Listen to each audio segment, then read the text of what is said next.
Today, we're going to learn simply how to buy cryptocurrencies. We're going to use an app called Binance, and it's pretty simple to use. If you're not from United States, then you could probably use it. But if you are from United States, then yeah, maybe Binance US may or may not have these features. But we're just going to do the spot trading. If we're doing futures trading, then I really recommend Bybit instead of Binance. But today, we're just going to look at spot trading, which means you're just going to buy Ethereum as it is. Futures trading, you can put leverage on it and do day trading and things like that, but that'll be for another video. So this is basically what you're going to see in the home screen, and from here you're going to turn on Binance Lite, or you can turn on a Binance Pro. Now I know Binance Lite is really simple to use, but I suggest you get on Binance Pro because even though it's a little bit more complex, I'd rather you guys start there so that you understand there's going to be more options available than just buying spot. And that's where the real blossom really begins in cryptocurrency trading. Okay, so from here, what you're going to do is you're obviously going to have to put in some money. So you're going to go into your wallets,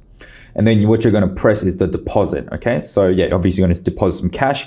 So what you're going to press is cash, and I live in Australia, so I'm going to press AUD. I'm going to pay with Pay ID, which is pretty simple to use. They're going to give you, so if you're with CommBank and things like that, it's pretty simple to do. So if I put in $20 of Australian dollars, and I'm going to press next, and then I'm just going to get like a Pay ID, which is just there. I'm just going to press copy, and then I'm just going to pay into that from my CommBank, which is pretty simple to do. Obviously, they allow different protocols for different countries and different currencies, and it's probably going to the most convenient one that you can use, and Binance is big enough for them to do that. Once you do that, you will come into your wallets, right? And you're going to go to spot right here at the top. Once you hit the spot, you will hit the spot.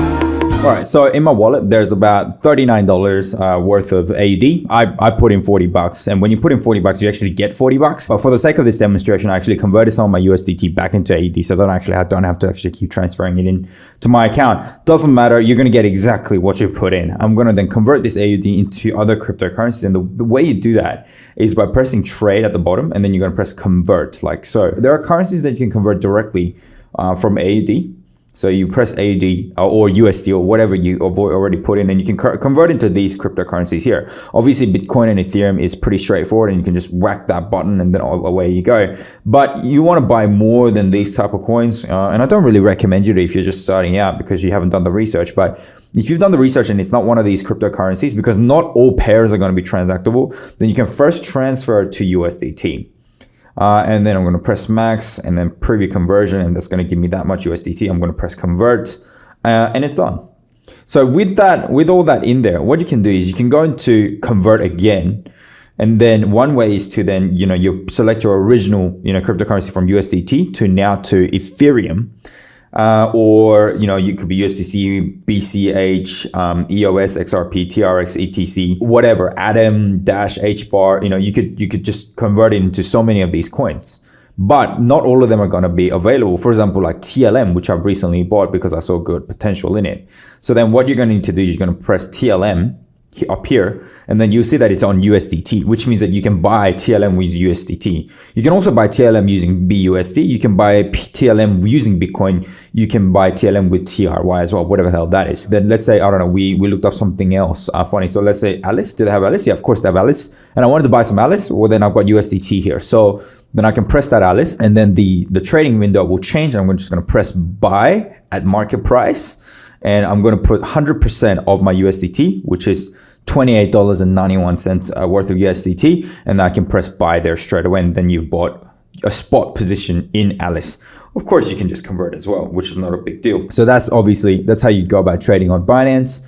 Once you've got some cryptocurrencies in Binance, then what you can do is you can withdraw these cryptocurrencies, and by withdrawing, then you can withdraw it out to different addresses out there, and this is where you can put it into non-custodial wallets like MetaMask, and obviously on various networks. So, and the network is really important. So if you're going to send TLM on the ERC network or BSC network, you got to make sure that it lands in that account at these respective networks, and you got to make sure that it is the right network that you're selecting. So obviously try not to use ERC20 because that means you're using the Ethereum Ethereum network, but instead use BSC because it's cheaper. But it does mean that you might not be able to use it for Ethereum based products or swaps like Uniswap and things like that. So, but although there's plenty of transactions that you can make probably simply on PancakeSwap, which is on the BSC network. So using that, you can then transfer your money out of this. An Ethereum network usually takes, a long time, almost up to an hour to 3 hours to actually transact, depending on the transaction. But usually BSC is actually very, very quick. And that's a good way to then put it onto a non-custodial wallet, and you can hold it there. You can stake it